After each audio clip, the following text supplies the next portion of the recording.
ये हमारी बदकिस्मती है कि इस सरकार ने हमेशा लोगों को तंग किया, परेशान किया।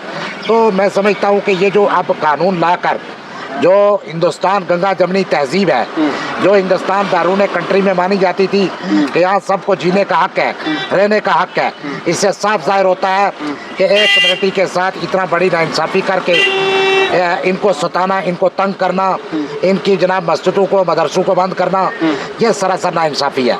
और मैं ये समझता हूँ कि हमें उम्मीद थी कि राष्ट्रपति साहिबा जो है वो इसको जो है कानून नहीं बनाएंगी, लेकिन बदकिस्मत की बात है कि जहाँ पर गवर्नमेंट ऐसी हो वहाँ पर सब निज़ाम जो है वो इसी तरह का हो जाता है। तो अब हमें उम्मीद है supreme court, honourable supreme court पर जिस तरह हमारे कुछ लोग गए हैं, बहरहाल हमारी खामोशी को कमज़ोरी ना समझे।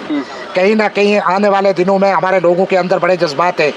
आपको पता है 5 अगस्त 2019 के बाद जम्मू कश्मीर के अंदर जिस तरह से खौफ व दहशत का माहौल पैदा किया गया, आप सब ने देखा कि कोई अपने हक के लिए भी नहीं बोल सकता।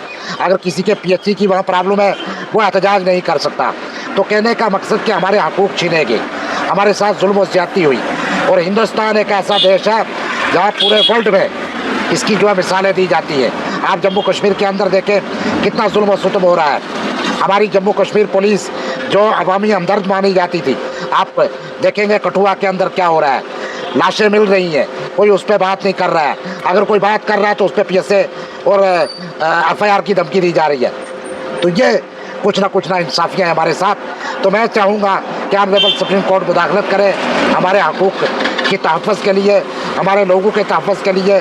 और मैं मुबारकबाद पेश करूँगा कि जो यहाँ का सेकुलर हिंदू या सिख या ईसाई है वो हमारे इस वक्फ के खिलाफ आवाज़ बुलंद कर रहा है, और ये बहुत बड़ी बात है। साहब एक आखिरी सवाल समझना चाहूँगा।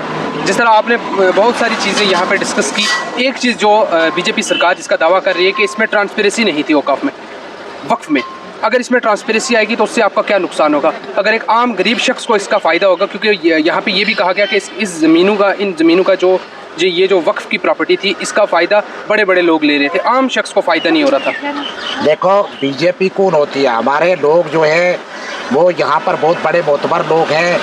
सभी जो है वो रिश्वतखोर नहीं है, सभी जो है वो इस वक्फ को लूटने वाले नहीं है। इसमें दूसरे लोग मुदाखलत क्यों करें?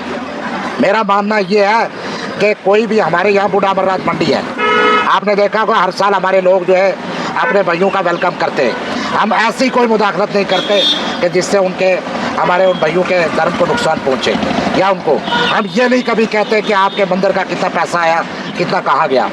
ये तो अपने मज़हब की बात है। और मैं ये समझता हूँ कि हम अपने हकूक़ की खुद तहफ़्फ़ुज़ करना जानते हैं। तो BJP जो कर रही है ये बहुत गलत कर रही है, और मैं ये मजम्मत करता हूँ BJP के रवैये की। यही नहीं, आप नहीं चाहते कि इसमें बिल्कुल नहीं, ट्रांसपेरेंसी नहीं आए। ट्रांसपेरेंसी क्या आएगी? यहाँ पे तो लड़ाइयाँ हो रही हैं। यहाँ पर तो आप लड़ा रहे हो मुसलमान के साथ। पहले आपने सिख मुसलमान को लड़ाना चाहा, फिर हिंदू मुसलमान को लड़ाना चाहा, अब मुसलमानों को लड़ा कर, तो ये बहुत सारी एक चीज़ हो रहा है जो आपने बताया, ठीक है मैं समझ रहा हूँ आपकी बात, लेकिन इन ज़मीनों का फ़ायदा आम शख्स को कैसे होगा? यहाँ पे यूनिवर्सिटीज़ नहीं कोई बनी इन ज़मीनों से, यहाँ पे हॉस्पिटल नहीं बने, यहाँ पे एजुकेशन सिस्टम होना चाहिए था, यहाँ पे और ऐसी फैसिलिटीज़ होनी चाहिए थी जिससे हर कम्युनिटी के फ़र्क और इसका फ़ायदा होना चाहिए था। उससे मुल्क की सालमियत और मुल्क की एकता ज़ाहिर होती, लेकिन इसका फ़ायदा नहीं हो रहा। क्या समझ रहे हैं आपने बिल पढ़ा, आपने देखा बिल?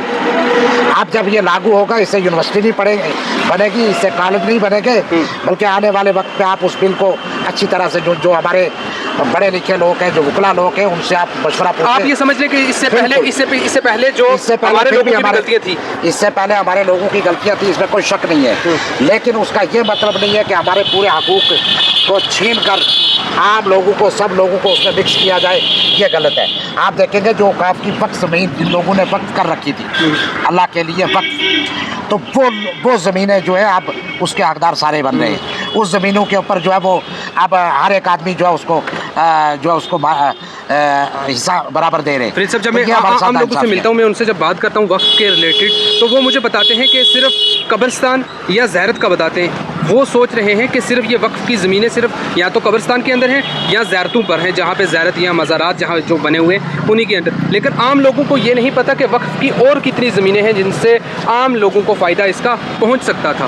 तो आप क्या समझ रहे हैं कि ये जो चीज़ें छुपा के रखी, सिर्फ महदूद कुछ ही लोगों तक रही जो इसका बेनिफिट उठा रहे थे, इसमें बड़े बड़े लोग हो गए जिसमें। मैं आपसे एक ही बात कहना चाहूँगा कि आप बिल को अच्छी तरह पढ़ें, उसके बाद आपको खुद पता चलेगा कि इस बिल में क्या अमेंडमेंट क्या की है, किस तरह से इस बिल को, किस तरह से मुसलमान को लड़ाने के लिए ये एक अफवाह डाली जा रही है। अदरवाइज़ यहाँ पर ज़ियारतें या बाकी कब्रिस्तान ये आने वाले वक्त में वक्त बताएगा कि हमारे साथ क्या होगा। आज तो हमें कुछ पता नहीं चल रहा है, इस तरह की अफवाह डाल रही है कि आपसे ये छीना गया था, हम गरीब मुसलमानों के साथ इंसाफ करने जा रहे हैं, लेकिन ये बिल्कुल गलत है। और अगर कोई ऐसी बात थी तो हमारे लोग जो हैं, हमारे जो MPs हैं, बाकी लोग हैं, मिलकर एक मशवरा करके इस बिल पे जो है एक आर्डर पास करना चाहिए था कि इसको इस तरह से यूनिवर्सिटी बनाई जाए, बाकी चीज़ें। लेकिन ये जो हो रहा है ये सरासर हमारे साथ गलत हो रहा है और इस बिल की मैं मुखालफत करना चाहूँगा और बिल्कुल